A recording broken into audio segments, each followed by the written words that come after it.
Hola, ¿qué tal están? Transhumanismo y bioética. En este vídeo quiero realizar algunos comentarios sobre esta cuestión, esta corriente filosófica y cultural que se denomina transhumanismo y de la que se escriben multitud de libros y artículos en todo el mundo.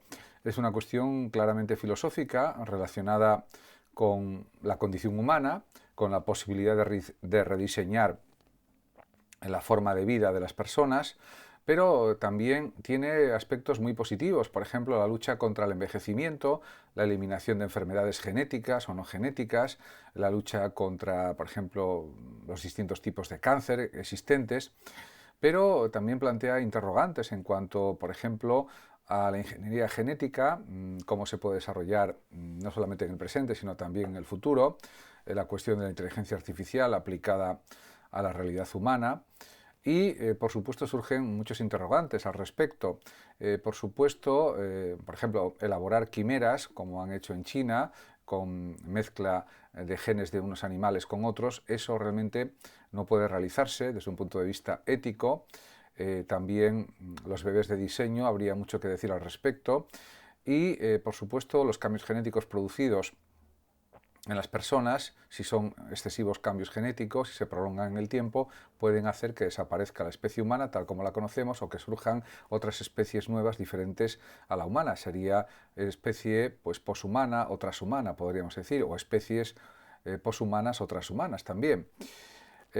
Podemos preguntarnos en ese sentido si el transhumanismo en realidad es de alguna manera un antihumanismo que plantea que la plenitud de la especie pasa por abolir el ser humano natural para llegar al poshumano más perfecto. Diríamos que aquí habría que realizar pues, muchas consideraciones y establecer muchos matices en relación con esta pregunta. En ese sentido, es indudable que se puede mejorar la condición humana, por ejemplo, en relación con distintos padecimientos orgánicos, como puede ser el Parkinson, la epilepsia y otros degenerativos, aplicando procesos tecnológicos al cuerpo, elementos mecánicos, tecnológicos, electrónicos, y que eso ayuda a la persona a superar su enfermedad o sus padecimientos, y eso sería algo humanizante, algo humano. Lo que sucede es que esto tiene unos límites y debe ser pues, definido por la propia ciencia médica y también por la bioética. Por ejemplo, el cambiar la especie humana pues, o el hacer, por ejemplo, clonación de personas.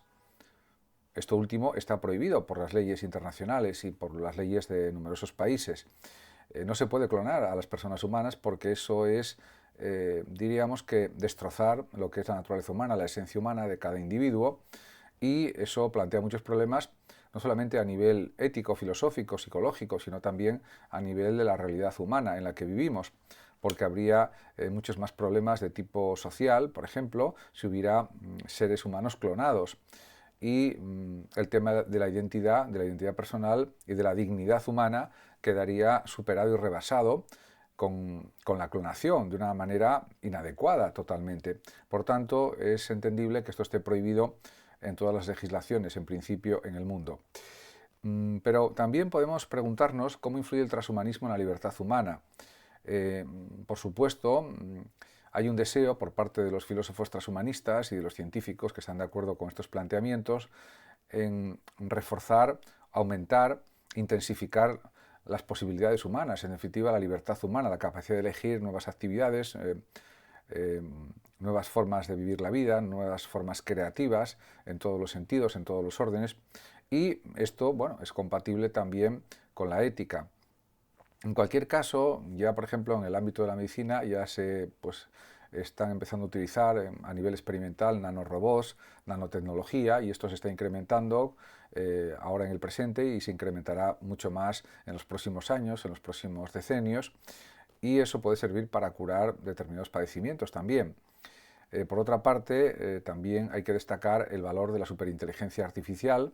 Por ejemplo, ahora con el desarrollo de la mecánica cuántica aplicada a los ordenadores cuánticos, en realidad, eso va a suponer un aumento exponencial de la capacidad de los superordenadores actuales, hasta unos límites casi increíbles. Y en ese sentido eso puede resultar positivo a nivel social, a nivel individual y desde todas las perspectivas pensables, en principio. Aunque, por supuesto, también hay que pensar en científicos de la talla de Isaac Asimov, que hablaban también de un código, diríamos, de reglas para los robots en su funcionamiento, para que no suplanten las actividades humanas y para que no controlen a los humanos. Eso también habría que tenerlo en mente y que valorarlo y considerarlo en su justa medida, porque es algo esencial para que permanezca la especie humana con cambios evolutivos a lo largo de miles o cientos de miles de años, como es natural, pero diríamos que no se artificialice excesivamente la vida humana y la de las personas tampoco. En cualquier caso, es verdad que, por ejemplo, filósofos y politólogos de la talla del norteamericano Francis Fukuyama ya llamó la atención sobre los posibles peligros del transhumanismo y dijo, son sus palabras, la idea más peligrosa para los sistemas democráticos, refiriéndose al transhumanismo, y lo describe como una amenaza para la esencia humana, que atenta contra el principio de igualdad de todos los hombres. Claro, esto se puede entender si partimos de la base de que estos nuevos desarrollos de la biotecnología, de la ingeniería genética y de la electrónica aplicada a cuestiones de la vida humana, a cuestiones del cuerpo humano y de las funciones del cuerpo, pues si no se hacen bien, si no se respetan principios éticos básicos, pues puede llevar a un desastre a nivel mundial y realmente, pues efectivamente, una amenaza para la esencia humana. Por eso los gobiernos tienen que ser muy cuidadosos en lo que autorizan, pues los experimentos en relación con la ingeniería genética, con la biotecnología, para, diríamos, preservar la dignidad de todas las personas y que no se conculquen o que no se pongan en entredicho los derechos individuales de todos los sujetos, de todos los ciudadanos. Habermas también se muestra cauteloso y crítico en relación con el transhumanismo, ya que considera que deja la autonomía moral del individuo sometida a intereses sociales, políticos y económicos. Y en ese sentido, yo creo que tiene toda la razón Habermas en señalar esos peligros que son muy evidentes y muy claros, porque si las grandes corporaciones tecnológicas, las grandes empresas dirigen estos avances de la ingeniería genética y también de la biotecnología y también adquieren muchísima información de la genética de cada persona, pues eso también produce una serie de peligros pues muy graves para precisamente la privacidad de las personas, para la identidad humana, etcétera, y también, por supuesto, para la libertad de los sujetos, de los ciudadanos, que tienen que saber decidir lo que quieren hacer con su cuerpo, con su vida, con su mente, con su cerebro, etcétera. Por lo tanto, ahí, pues, la autonomía, la libertad humana queda también puesta entre paréntesis, porque al final puede haber nuevas leyes, nuevas legislaciones o nuevas normas que obligan a los individuos a vivir de formas que ellos no quieren, en los que y en esas vidas prepondera o es más habitual que existan planteamientos transhumanistas que muchas personas pueden no considerar válidos en sus vidas. Yo creo que este es un punto esencial.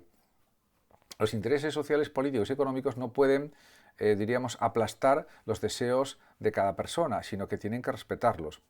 Otra cuestión diferente es que hay una tendencia del transhumanismo y que libremente las personas que quieran asumir esos cambios en su cuerpo, en su mente, en su cerebro, pues libremente lo puedan hacer, y los que no los quieren reconocer o afirmar en su vida, pues que también sean libres de hacerlo. Con lo cual, eso también crearía pues una mayor libertad para todos. Lo que no puede ser es que la gente esté dominada por los intereses de las grandes corporaciones tecnológicas o de ingeniería genética. Eso no debería suceder nunca. Por otra parte, también hay otra serie de problemas o peligros asociados al transhumanismo, según otros autores, según otros investigadores, filósofos, científicos, que, por ejemplo, sostienen que la eventual bifurcación de humanos y poshumanos llevaría a la esclavitud y al genocidio entre ambos grupos. Por ejemplo, los poshumanos o transhumanos podrían ser más poderosos en todos los aspectos y someteros o juzgar a los humanos tratándolos como esclavos de alguna manera. Y eso es un peligro que no puede ser obviado, que no puede ser ocultado o negado. Es un riesgo que existe. Por lo tanto, es bueno insistir en que los gobiernos de los distintos estados tienen una labor imprescindible, una responsabilidad que no pueden trasladar a nadie y que consiste en controlar que se respete siempre la libertad y la dignidad de todas las personas, sin ningún tipo de exclusión. En ese sentido, pues podemos decir que desde una perspectiva filosófica está claro que la naturaleza humana no es solo pura materia, porque realmente hay aspectos espirituales, hay sentimientos, hay emociones que aunque derivan del cerebro, en buena parte, y del organismo en general, pues no pueden ser reducidos a una pura explicación materialista. Y además también a veces se observa en distintas publicaciones sobre estas cuestiones del transhumanismo que existe un claro reduccionismo neurobiologicista que consiste en pensar que el ser humano debe considerar y contemplar solamente sus conexiones neuronales y que eso es lo fundamental para explicar las conductas, las actitudes, las formas de ser y de vivir, y eso tampoco es cierto, del todo por lo menos. Hay también un margen de azar, de libertad, de contingencia, de aleatoriedad, podríamos decir también, y eso pues no hay que ocultarlo, sino que hay que mostrarlo y expresarlo también. En relación con la cuestión de la privacidad, pues también surgen numerosos interrogantes en relación con ese cambio hipotético del cuerpo humano, del ser humano, con las prótesis electrónicas que se podrían instalar en los cuerpos de las personas, etc. Y sobre todo con el avance de la robótica aplicada, por ejemplo, a Internet, y el cambio de los dispositivos electrónicos externos al cuerpo y que puedan ser implantados dentro del propio cuerpo. Eso también abriría otro nuevo mundo, otra nueva situación a discutir y que pues también habría que considerar desde una perspectiva ética o filosófica. En relación con la identidad personal, pues no queda claro que mente y cerebro sean lo mismo, porque hay que considerar las creencias, las intenciones de cada sujeto, que no se reducen simplemente a conexiones neuronales o a imágenes en un escáner, sino que van mucho más allá de todo eso. Diríamos que las personas mentalmente valoran los contextos sociales, culturales, ideológicos, creativos y toman sus decisiones en función de esa información de la que disponen, de esos conocimientos. Y esos conocimientos incluyen también los contextos sociales, culturales, psicológicos, valorativos, de creencias, de intenciones, etc. Y eso no se puede reducir pues a un escáner, a un escaneo cerebral, porque en el escaneo cerebral no aparecen las intenciones, los sentimientos expresados con precisión, sino que aparece que hay una actividad de pensamiento, es una actividad químico-eléctrica, eso es indudable, con un tipo de ondas determinadas, pero eso no es exactamente la identidad personal y por tanto eso hay que también valorarlo en su justa medida. Por tanto, como se puede observar, pues hay numerosas cuestiones que pueden ser analizadas, discutidas y valoradas en el ámbito del transhumanismo y que tienen una relación directa con los protocolos éticos, más bien con la propia bioética. Porque no hay que olvidar que el individuo es persona en sí y la capacidad racional no es lo más determinante de forma absoluta y exclusiva. Con esto no se quiere decir que no sea importante la capacidad de razonar, de entender, de argumentar, que lo es, pero antes que nada somos personas, seres que hemos nacido con un cuerpo, con una mente, del tipo que sea, y que tenemos un derecho a una vida justa, una vida satisfactoria, una vida digna. Y por otra parte surgen también muchos interrogantes en relación con qué personas, qué dirigentes establecerán los estándares de calidad que ha de tener la vida humana. Se pueden establecer con criterios, por ejemplo, liberales y utilitaristas. Algunos pocos pueden, por ejemplo, crear directivos de grandes empresas, diríamos, precisamente de ciberseguridad, de ciberelectrónica o de ingeniería genética, etcétera, pueden caer en una especie de nepotismo tecnológico y eso pues, puede provocar graves problemas de justicia social. Nepotismo tecnocrático que también puede llevar a comportamientos que apoyen la eugenesia, una eugenesia que no es adecuada. Y también hay autores como Bostrom que dice, por ejemplo, que ¿Somos menos dignos por tener más compasión? Pues no. Diríamos que la compasión es un valor ético de primer orden y también es verdad que puede haber distintas formas de querer entender lo que es la dignidad. Pero esto también plantea otros interrogantes nuevos. Por ejemplo, ¿los poshumanos llevarían vidas más valiosas que las propias de los humanos? Es discutible, es opinable, se pueden escribir libros enteros sobre esta cuestión. El concepto, por otra parte, transhumanista de dignidad contradice, además, varios principios fundamentales, 3 en concreto, de la Declaración de los Derechos Humanos, porque no se considera, desde la perspectiva transhumanista, que la dignidad humana es algo universal, aplicable a todos. Y tampoco diríamos que hay que decir que desde el transhumanismo se considera que depende la dignidad de los logros o excelencias particulares, y no es cierto. La persona ya es digna aunque no tenga logros especiales en su vida. Y también hay que tener en consideración que es muy importante lo de que todas las personas sean tratadas de forma igualitaria. Y eso, si hay distinciones a través del transhumanismo en las personas, por ejemplo, con más capacidades, otras con menos capacidades, más inteligentes, menos inteligentes, más fuertes, menos fuertes, etc., todo eso puede crear pues una especie de racismos o de racismo en general, y puede crear también marginaciones, exclusiones, personas que estén marginadas y excluidas respecto a las personas más capaces o más poderosas, y todo eso es algo siempre negativo y que va en contra totalmente de la dignidad humana. En definitiva, los transhumanistas hablan de la autonomía o capacidad de vida, pero también hay que tener en cuenta la idea de la dignidad. Y no se puede justificar cualquier actividad instrumental de usar a las personas como medios y no como fines.